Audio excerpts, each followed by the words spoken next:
Hi everyone and welcome to my channel. I'm Simon, and for those of you who follow me well, you'll know this is a very special moment for me because I'm with Yvette Fielding off of Most Haunted. We're in a haunted place, in a haunted room. We've already had a bit of activity, We haven't we? have, not as personally.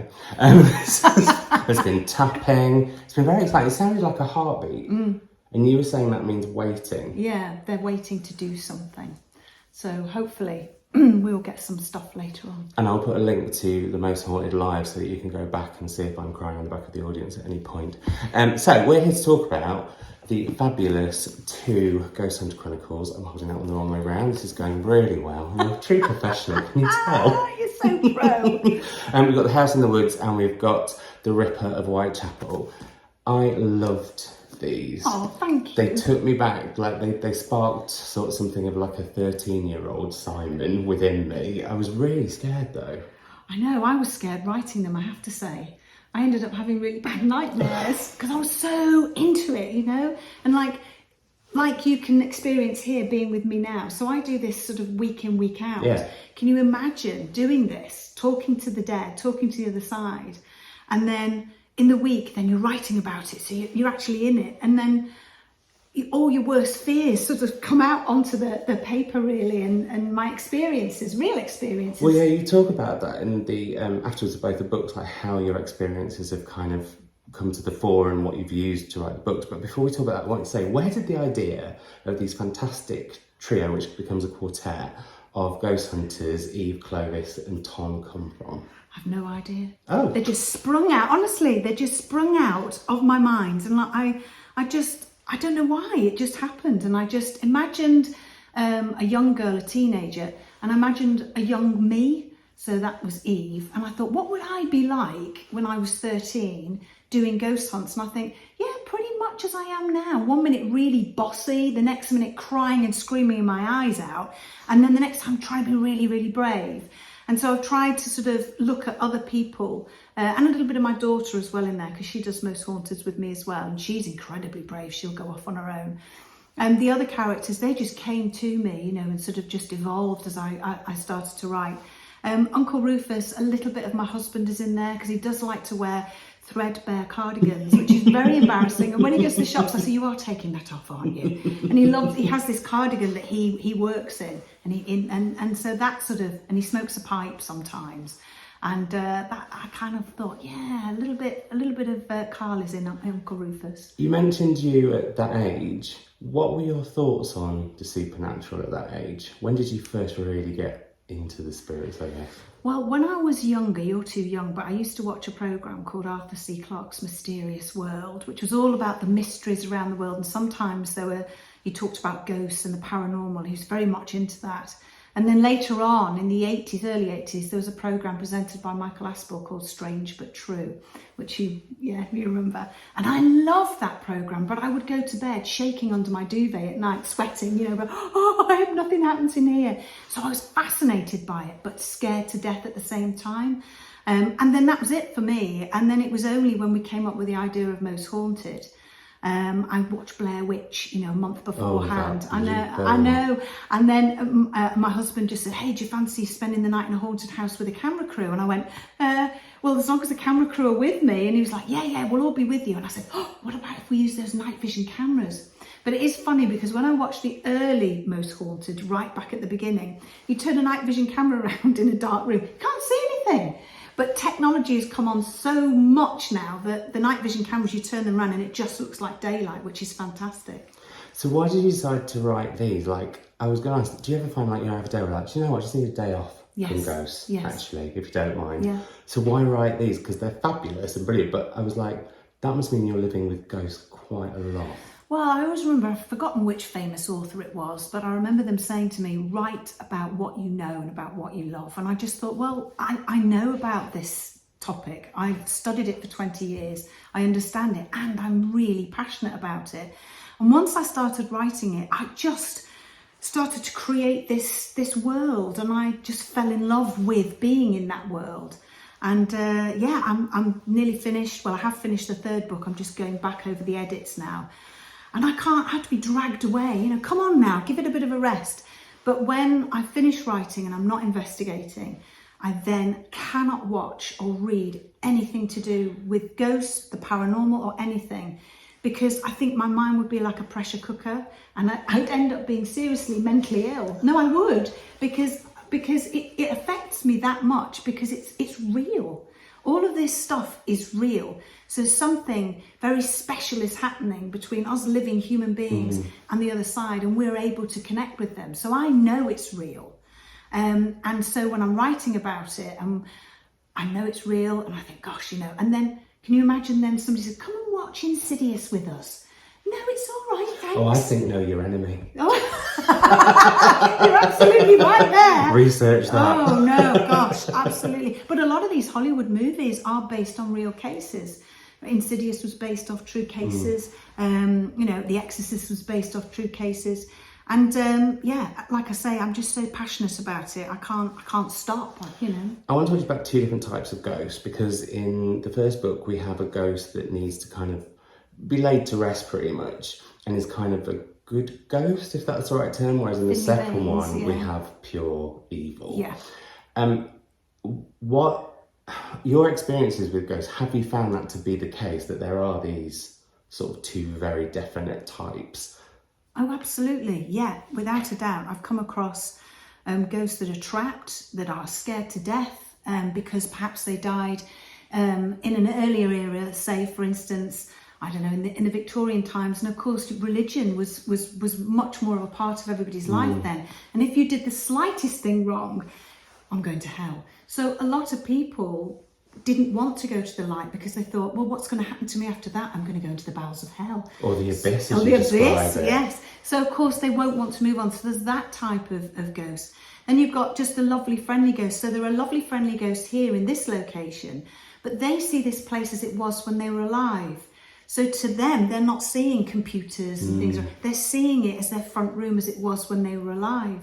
And then of course, you have your horrible, nasty entities that were as in life, as in death. So if you were a horrible person when you were alive, just because you died does not change you into an angel. You're still that same essence. And if they don't want to move on, that horrific energy, like a ball of horrendous, horrible energy, is still rolling around these properties, and they want to make their presence known. And by doing that, they will do the most awful things, and most of the time it's just to get attention. I'm here, why can't you see me? I'm really angry.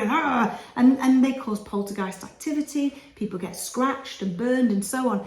So I've seen that, and I've experienced it for myself. And the first time I saw scratch marks was the most horrific experience I've ever had in my life, and actually resigned from Most Haunted and resigned from doing any more investigations.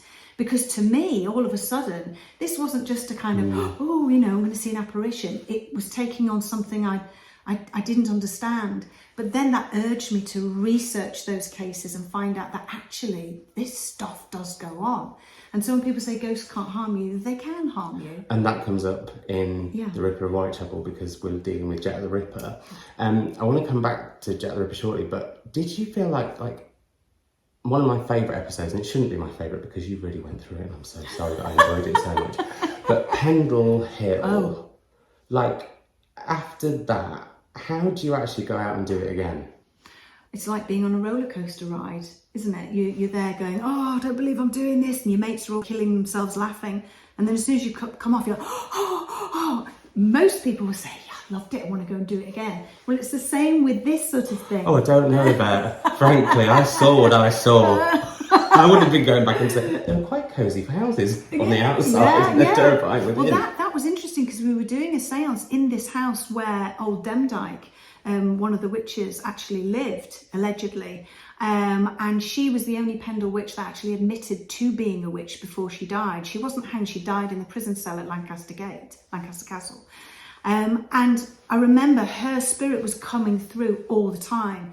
And we were sat at a seance table, and I remember hearing this, and I was thinking, what the hell is that? And I looked under the table, and the screws holding the legs into the table were actually unscrewing and the whole lot collapsed. And we captured horrible laughing, a woman laughing, and then we asked who it was. She spelt out Demdike.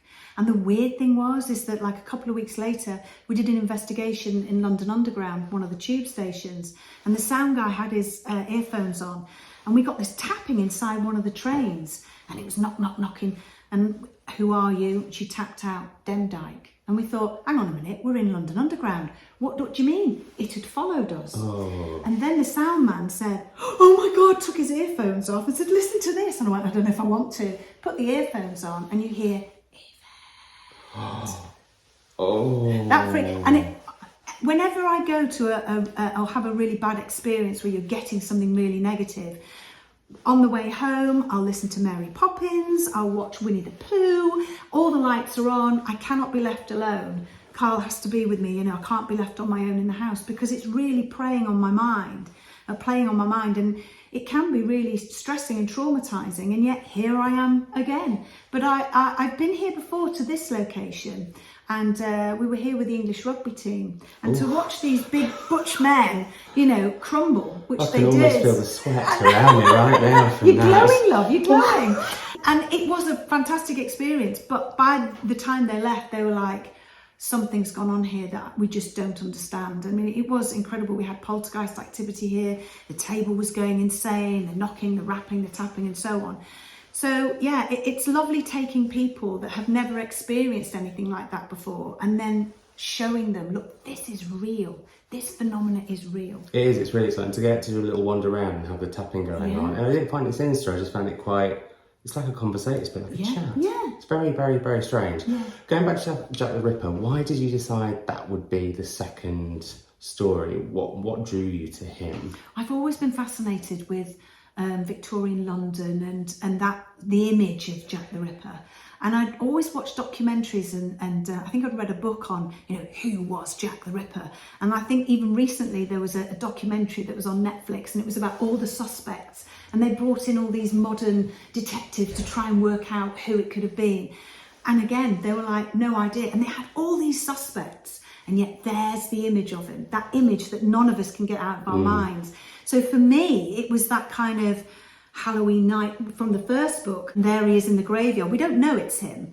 And then in the second book, oh, that was him. And then his ghost comes out and he is really evil. Oh, really evil. He made me really scared. I was thinking, how are 12-year-olds going to handle this? But actually, I love being scared at that age.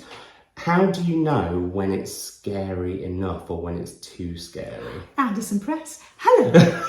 Hello, can you please tell me, is this too scary? And they're fantastic. So Charlie, my editor, she will look at it and she will say no, and she has done, pull it back, it's a little bit too gruesome. So they're my barometer really, because they're the experts. They know, the age group that I'm going for, what suits, what doesn't suit. So I really have, and they've been brilliant so far. But I also chatted to young ghost hunters, under 16s that we do, and I've said to them, how scary do you want these? The scarier the better.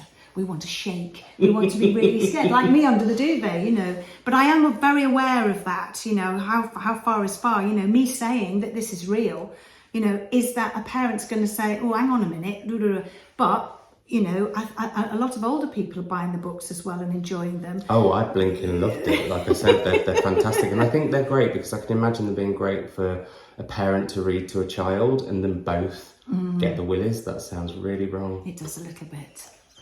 Apologies, I'll edit that out. I won't. But I wanted to ask as well, there's a lot of humour. Boris and his thunderous farts. He's here.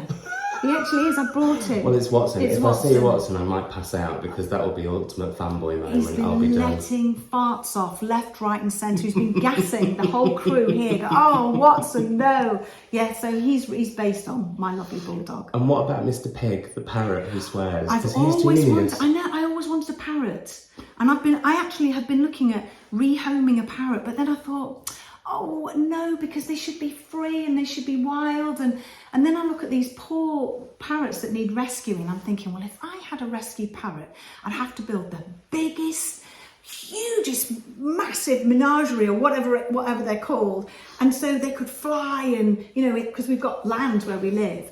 And then I just thought, no, I've been picking up after horse poo, dog poo, Goose poo, duck poo. For 20 years I thought, do I really want to pick up parrot poo? No. Probably not. No, so I'll just leave Mr. Pig up here. He's brilliant. I absolutely love it. And I like the fact that I really admire it when authors write with that dark and lightness, because it can make the scary a bit scarier because you're laughing. Well, I think that's really important, and I took that from Most Haunted, because one minute you're like, oh, did that really happen? And then the next minute you're absolutely wetting yourself laughing because somebody, not Watson, has farted, and then they've gone, what was that? What was that? It's a ghost. And you can't, and things like that. So, and it's light and shade, and I think that's really important. No, I think that's very much the case of the book. I wanted to ask you, what do you think are the most important attributes for a ghost hunter? Wear very large pants. That's the first one. Absolutely. Mine have got bigger and bigger in 20 years, let me tell you. No, it's just you've got to be really passionate about it. And I think if you go in, I was very sort of open-minded, wasn't really sure, do they exist? I'm not sure about it. And then over time, I know it's real. So be open-minded. So go into ghost hunting thinking anything's possible. And seeing is believing. You know, you can't believe in something that you haven't experienced. I mean, there's faith, isn't there, around the world? We all have faith. But for me, I've got to see, you know, that chair lift up and move. I've got to hear the knocking and tapping. So that's really important. And of course, go with a nice warm clothing, a warm flask and a good night vision camera. And there's loads of kit now that's available for ghost hunters. But I think the best equipment you can use are your senses. Absolutely 100%. And probably a good team. Well, it's with these guys, I've been working with them for years and years and years. And whenever we're together, we get good stuff.